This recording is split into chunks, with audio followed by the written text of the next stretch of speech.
Pemirsa, ke informasi lainnya, di mana salah satu produsen bumbu masak ternama tanah air meresmikan PAUD pembangkit listrik tenaga surya dan pengelolaan limbah sistem plasma nanobubble di Kabupaten Probolinggo, Jawa Timur.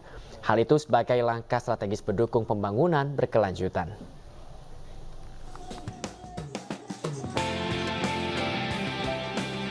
PT Sasa Inti menghadirkan serangkaian langkah strategis dalam mendukung pembangunan berkelanjutan yang dilakukan pemerintah sebagai komitmen jangka panjang perusahaan terhadap tanggung jawab sosial dan lingkungan. Pembangunan berkelanjutan menjadi landasan utama PT Sasa Inti dalam mengelola bisnis. PT Sasa Inti akan terus berinvestasi dalam proyek-proyek yang memberdayakan masyarakat setempat.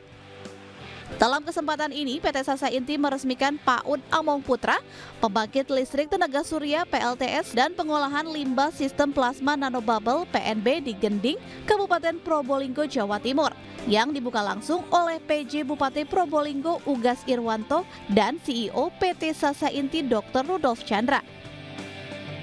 Salah satu yang dilakukan oleh PT Sasa Inti dengan CSR-nya dari 3 item itu, mulai dari gedung TK PAUD, terus tenaga surya, terus pengelolaan limbah yang sudah mulai profesional. Saya pikir ini sesuatu hal yang sangat bagus, sangat baik, karena paling tidak urusan limbah sudah tidak lagi masyarakat dirugikan. Adalah bagian dari komitmen PT Sasa Inti terhadap pembangunan berkelanjutan. Dalam hal ini untuk lingkungan, baik itu lingkungan hidup maupun lingkungan masyarakat. Nah, ini semua sejalan dengan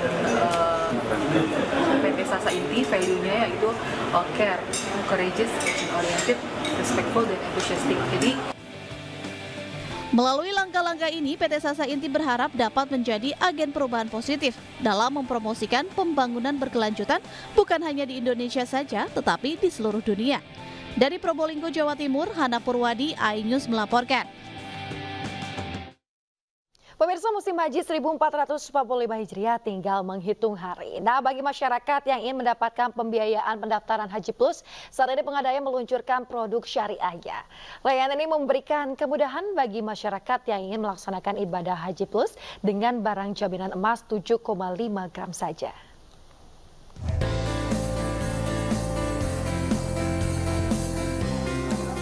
Pembiayaan porsi Haji Plus oleh PT Pegadaian memudahkan masyarakat guna mendapatkan dana untuk pendaftaran porsi haji khusus dengan barang jaminan berupa emas 24 karat seberat 7,5 gram. Sementara untuk jangka waktu pembiayaan yang ditawarkan mulai dari 12 hingga 60 bulan. Produk Pegadaian Syariah pembiayaan porsi Haji Plus ini memiliki masa tunggu sekitar 5 hingga 7 tahun. Hal ini berbeda dengan haji reguler yang masa tunggunya bisa sampai puluhan tahun sesuai dengan daerahnya. Membawa 7,5 gram, kemudian nanti akan persyaratannya cukup KTP, barang agunannya 7,5 gram, itu sudah mendapatkan validasi persyaratan mendaftar gitu. Nanti akan dibantu oleh perbankan syariah, dibantu oleh teman-teman dari travel untuk memilih paketnya. Pembiayaan Pegadaian itu yang belum lunas semuanya berangkat. Cuman kita membantu orang segera mendapatkan porsi haji sehingga nomor antrinya itu cepat.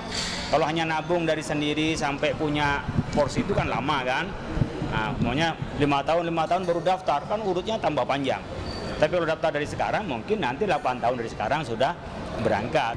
Nah, tunggu apa lagi bagi Anda yang tertarik untuk mendapatkan kemudahan pembiayaan porsi Haji Plus, bisa menyambangi outlet Pegadaian terdekat. Dari Jakarta, Rizky Ihwal, iNews melaporkan. Kita ke informasi berikutnya, pemirsa. Ganjar Pranowo dengan lantang mengatakan menjadi yang pertama beroposisi di pemerintahan Prabowo Gibran. Lantas, apakah sikap oposisi Ganjar Pranowo mampu membuka jalan bagi PDIP menjadi oposisi? Berikut ada perbincangan jurnalis iNews Abraham Silaban bersama Ganjar Pranowo.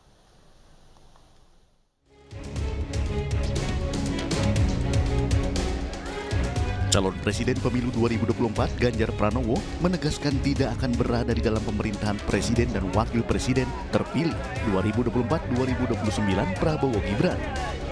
Hal tersebut disampaikan saat menghadiri halal bihalal di Markas Barikadir 98 di kawasan Menteng, Jakarta Pusat, Selasa malam. Selain sebagai bentuk penghormatan kepada pemenang pemilu, hal tersebut juga untuk menunjukkan sikap kepada publik jika sebuah kontestasi politik bukan sekedar bagi-bagi kursi, tetapi ada nilai yang harus dipertahankan. Saya tidak akan berada di dalam pemerintahan. Ini sebagai sebuah penghormatan saya kepada pemenang dan menunjukkan sikap kepada publik, kami tidak di pemerintahan. Dan Pak Hasto menyampaikan bahwa ini inline dengan sikap dan suasana kebatinan partai. Tapi partai nanti tentu akan memutuskan pada saat di Rakernas nanti.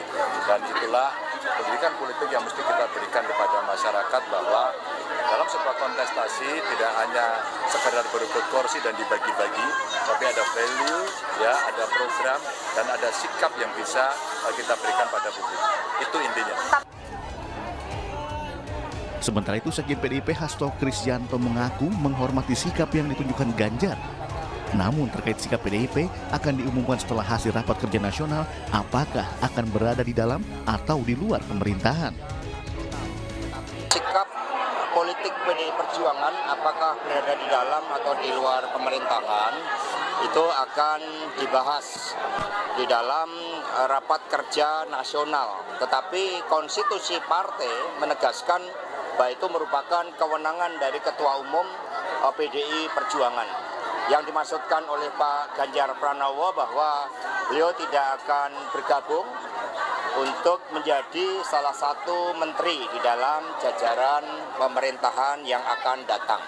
Tentu saja sikapnya kita hormatin dan PDI Perjuangan sangat konsisten di dalam membangun demokrasi yang berkedaulatan rakyat. Meski oposisi, namun Ganjar Pranowo tetap menghormati pemerintahan yang baru dan akan melakukan kontrol dengan cara yang benar. Statement Anda menarik ketika Anda mengatakan bahwa politisi bisa mati berkali-kali. Dan ketika bangkit kembali, Ganjar memilih untuk beroposisi. Bisa cerita sedikit, Mas? Ya, ada dua terminologi ya.